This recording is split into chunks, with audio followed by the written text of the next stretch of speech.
You're watching Capitol View, Sunday morning talk focused on the political scene in Arkansas. All right, welcome to the program. Joining me now, members of the Future Caucus, Representative Aaron Pilkington, Republican of Knoxville, Representative Jamie Scott, Democrat of North Little Rock. Jamie Scott would not be here if it was not for you, Aaron Pilkington. Is this true? Probably. Oh, I don't think so. I love you too, though. I know. I'm a little shy, though. You and I have known each other for a shy. long time. I appreciate you being here. Appreciate you being here. So this is always a fun time to have you guys on. Mainly just because I like to see how Jamie just bounces you around like a basketball in the conversation. So. All right, before we get to the Future Caucus and some things that happened in this legislative session, I want to talk about the news of the week, and that is the Arkansas Supreme Court ruled 5-2 to lift the temporary restraining order on the LEARNS Act, which had been put on pause. Representative Pilkington, I'll come to you first. What's your reaction to that Supreme Court ruling? Well, I'm really grateful for it. I think, obviously, the injunction, I think, was ill-advised. We're trying to get this piece of legislation into law. It's going to become law whether or not the ruling later on June 20th about the emergency clause goes into effect. It's still going to become law August 1st, if not currently. So I'm just glad to see that we can finally get the Department of Ed back on track on getting and implementing the LEARNS program, because the school year is coming up. And, like they said, I don't think there's any harm in allowing it to proceed right now. So there's another ruling, so the fight's not done yet, but I'm glad to see that we're able to proceed with the necessary work we need to do to make sure that the implementation of LEARNS goes as smooth as possible. And this delay, unfortunately, I think makes that harder, but I have the utmost faith in our Department of Ed to get it done. Yeah, you kind of alluded to the fact that there are a lot of ways to resolve this. The courts could eventually rule in favor of the defendants in this case. They could rule in favor of the plaintiffs. There could be a political solution to this too. The governor could call a special session and y'all could all come in and pass these things. What's your reaction to the ruling, and what do you think, where does this kind of put the fight on LEARNS? Well, we obviously work on a lot of issues, but when we came on your show, in January? Yeah. We were obviously on different sides on this issue. We still are. I think the reason it was filed in the first place was because of the Marvel and Elaine area with the transformation contracts. Yep. So to this date, some of those teachers still don't know if they're going to have a job. That's the issue, because some of the Marvel and Elaine schools look like schools in my district, the North Little Rock School District, that are struggling. And so, that's a scary place to be, to know if you're not going to have a job. I think there's still issues, regardless which way it plays out with the lawsuit. There's still issues in our education system that we're going to be facing, in my opinion, regardless if LEARNS is put in place. There's teachers and administration that are concerned about salary schedules, the new requirements, and the voucher program. So it's ongoing work, I think, regardless where this lawsuit plans out. But I do understand the concern from the Marvel and Elaine area. Okay, this pitches to both of y'all here, and then we'll move on to some other topics. But is there conversation about a potential special session if this does not go in favor of the defendants in this case? I think we're confident enough that we don't see the need to prepare for a special session. We think we're going to get a favorable ruling.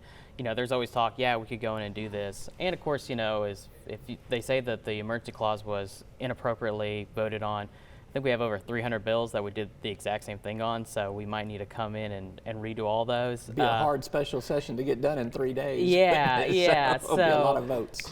That's why one of the reasons why I think it'll be a favorable ruling for us ultimately. But to the point is, it's been talked about, but not in a serious way of maybe we need to come in and just do a special session and just get this taken care of. Yeah. And that also costs the taxpayer money to bring us in. So if you really only want us to bring us in if it's necessary and really needs to be done, and so the hope is we won't have to. Yeah. All right. You want to add anything to that? I agree. We were talking on text. I was surprised about the conversation about the emergency clause in the vote. Several members were from both sides of the aisles. But, when you look at it, it might appear that it was done unconstitutionally. But like you said, that includes how many other bills, right? I think a lot. So you know what I mean? So Right. I don't know that that's my big argument to me. All right. Yeah. Let's talk about the Future Caucus. This is a group of younger legislators. You guys have formed this group together. It cuts across party aisles. It cuts across both chambers. Who is this group? How did it form? So, Jamie, I'll let you take the lead. I don't how did the group form? Pilkington, you've always been kind of the lead for the state, or Sarah Cap?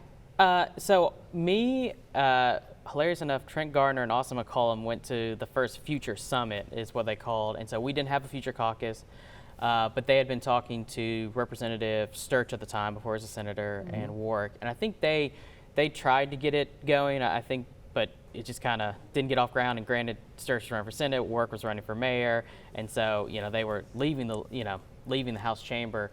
But I was still remaining involved, and so Jamie got elected in 2018, and so as we got to become friends and knew each other, I was like, this is a group I really like, and I think we should, resurrect the program here in Arkansas. So we did, and it's grown. Now we've got, I think, 40 members who are under 45, which is our kind of threshold right now. It cuts between party lines, but it's a great resource to kind of go and have these like honest conversations about policy. One of the things I always tell a lot of my members too is, when you hear bipartisan, a lot of times you think like, you have to moderate your views or things like that. And what I like about this group is it's never asked me to not be conservative. It still lets me be as conservative, right-wing knuckle dragger, as some people might call it, as I need to be. And it still lets, Jamie be the bleeding heart that she is.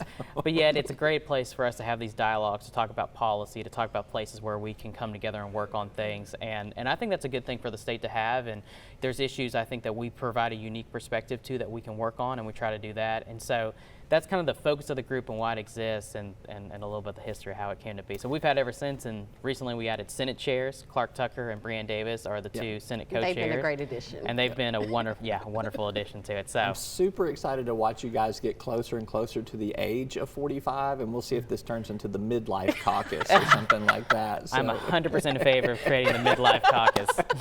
Did we go to our first conference together in Nashville? Yes. When we were trying to kick it off. Yeah. So. All right, let's talk about an individual bill that each of you have worked on, and then I want to talk about some other bills that the Future Caucus works on if we've got enough time here. Jamie, you've pushed for a bill called the Crown Act, and you did not wear your hair today to resemble that Sorry, act. I didn't wear my afro I did request or my braids. that, but apparently I didn't make my request strong enough. What's the Crown Act? Why did you get behind that? Why is that a Future Caucus bill? Well, we've been trying to work on it since last session, right? It was originally filed last session. Met with Walmart. Their policy team helped us a lot this last time after we filed it in the 93rd General Assembly. And we just had some concerns from different agencies, and we were hearing some things. And so I was like, hey, I don't want to rush it. I want to talk through whatever the issues and concerns are. It's a national kind of movement, but to me, I was so attracted to the issue because of Tyler Williams in University of Arkansas, Fort Smith. He's a football player at the University of Fort Smith, and he had dreads. And so the coach made a comment that he didn't want to recruit kids who had dreads or that looked like him. And to me, we need to be supporting anybody who's out there trying to better their life through education or because that's going to be somebody who can add to the workforce, right? So I know personally as a black woman that we experience kind of discrimination from just waking up and me being able to wear my hair in its natural state. I have really long hair, and if I wear my afro or my natural hair, which my mom's not sometimes a big fan of, she likes it more pressed, she thinks that's more polished, but I know what younger people are going through in the workplace. And so I've had police officers, Breanne, we've had all kinds of people reach out to us about the discrimination that they were facing because of their natural hair. And so I just wanted to create a place in Arkansas where people could show up as who they are. We love the Razorbacks. If you've seen a lot of the Razorback players, their hair is all over the place, and they're role models for people. And so as an African American, it's important for us to have those protections. So our bill was passed. Walmart team really helped us get a lot of the language together. They really helped us talk through like some of the business aspects, and I'm just grateful because somebody from your job had approached you about it, about him running the bill, and he was like, oh, we're already working on it in the Future Caucus. And so many of our colleagues actually helped with the bill. It was such a last minute bill, like when we finally got it through and ready, we weren't able to get it back through both chambers with all the co-sponsors. So you had Cameron Cooper, Howard Beatty, Jay Richardson, Vivian, Jane English helped. You know, like I had so many people that were just like very instrumental in us passing it. And I'm sorry their names aren't on the bill. That's okay. But you probably could find some photos of your mom sporting. my mom has, she got an afro out this world when she was younger, and it was so cute. But she's not a fan of mine. All right, Aaron, let's talk about a bill that you pushed through that dealt with data centers. Why was that a Future Caucus bill? Where was your passion for that one? Sure. So one of the reasons it was a passion of mine is I've got a really good friend of mine who's the economic developer for Clarksville. They've been talking to a data center about coming into the area. And of course, when they started kind of peeling back the onions of all the regs and things like that, they found out that there was just no sort of incentive package. So you've got billion-dollar facilities going in Oklahoma. Walmart built their facility 1 mile across the state line in Missouri. And so even when our own companies aren't building these here in Arkansas, it's really sad. And so I wanted to kind of fix that. But why it's a Future Caucus bill, I'd say, is because it is about new technology. These data centers, we're creating more and more data all the time.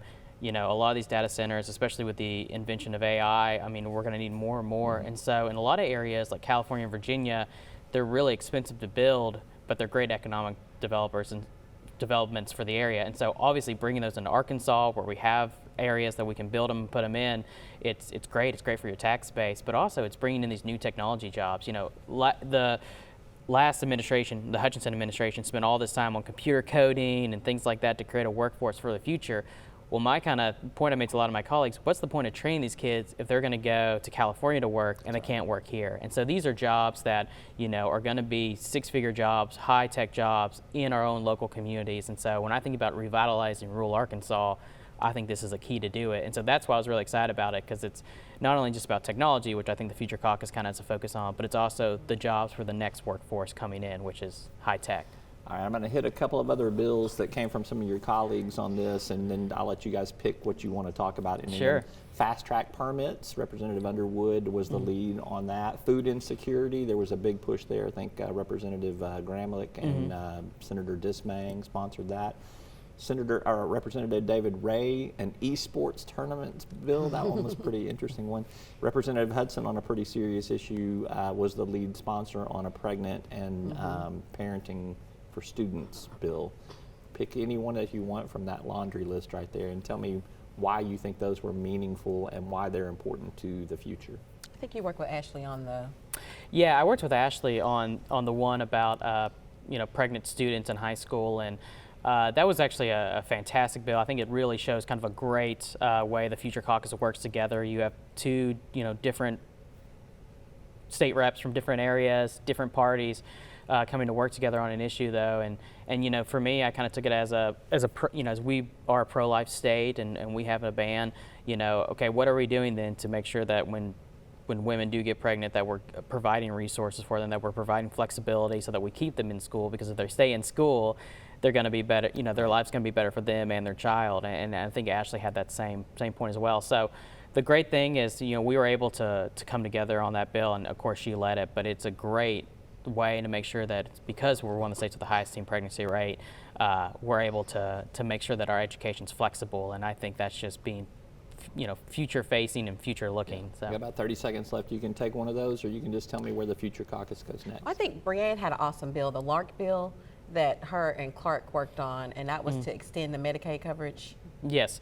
There was a bill regarding long-active reversible contraceptives to making sure that they were in the bundle of payment. Other states like Colorado have done this, and they've seen a massive decrease in unwanted pregnancies. And so instead of, I think 70% of Arkansas babies are born on Medicaid. This is a way to decrease that number for women who are not looking to get pregnant. And so it's a tax saving for the taxpayer, but it's just good policy all around. Good stuff.